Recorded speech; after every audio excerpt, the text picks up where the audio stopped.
Hello guys, welcome back to my YouTube channel. কেমন আছে সবাই? আশা করছি খুব ভালো আছে, আমিও খুব ভালো আছি। চলো আজকে চলে যাই নতুন রেসিপি নিয়ে।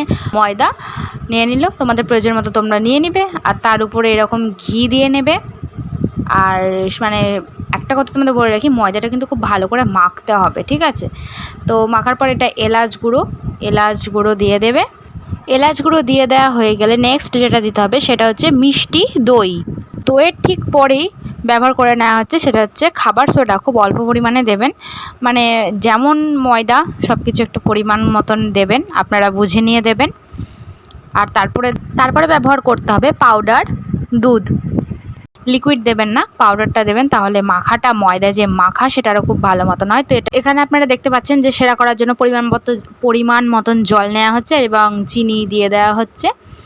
তো আগে চলুন সেটা তৈরি করে নেওয়া যাক। আর তো এখানে ময়দাটাকে কিন্তু ভালো করে মেখে নিতে হবে, পুরো মোলেম যাকে বলে না, পুরো ঠিক সেরকমভাবে ময়দাটা মেখে নিতে হবে। তো এখানে ময়দাটা মাখা কমপ্লিট হয়ে গেছে।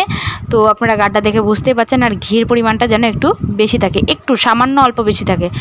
তো ময়দা মাখার পর এবার ময়দার যে লেচিগুলো হয় সেগুলো করে নিচ্ছে। তো চলুন এইবার শিরাটা দেখে নেওয়া যাক। শিরা হয়েই গেছে ময়দা মাখতে মাখতে, আর ময়দার যে লেচিগুলো সেগুলোও তৈরি হয়ে গেছে। গাটা দেখবেন পুরো প্লেন যেন হয়। আপনারা যখন ময়দাটা মেখে যখন ধরবেন না, যেন গাটা পুরো প্লেন হয়, যাতে ভাজতে সুবিধা হয়। তো সেই লেচিগুলোকে সাদা তেলের মধ্যে ছেড়ে দিবেন। আর দেখতেই পাচ্ছেন যে ঠিক কীরকম লাল লাল হয়ে গেছে, এরকম লাল লাল করবেন। আপনারা যদি একটু কড়া করে করতে চান তো হালকা কড়া করে করবেন, কিন্তু একবারে কড়া করে দেবেন না।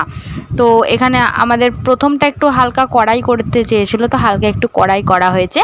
আর লাস্টের যেগুলো মানে শেষের দিকে যেগুলো করা হয়েছে সেগুলো একটু হালকা লালচে ভাব, কারণ মাম্মাম একটু কড়া খেতে পছন্দ করে, তো সেই জন্য নিজের জন্য একটু কড়া।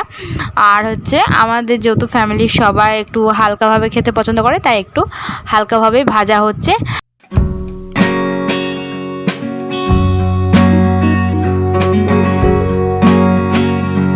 তো তোমরা দেখতেই পাচ্ছ যে ঠিক ভাজা হয়ে যাওয়ার পর এরকম হালকা লালবে, পুরো দোকানের মতন। তো তোমরা বাড়িতেই খুব সহজে তৈরি করে নিতে পারো, পুরো দোকানের মতন গোলাপ জামুন। খেতে সেই অসাধারণ টেস্ট হবে। যদি ময়দা মাখা আপনি ভালো করতে পারেন তাহলে খেতে সেই রকমের টেস্ট হবে, পুরো পুরো দোকানের যেরকম হয় ঠিক সেই রকম।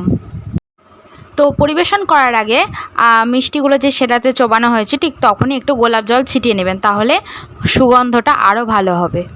রংটা দেখতে কেমন হয়েছে ঠিক তোমরা কমেন্ট করে জানিয়ে।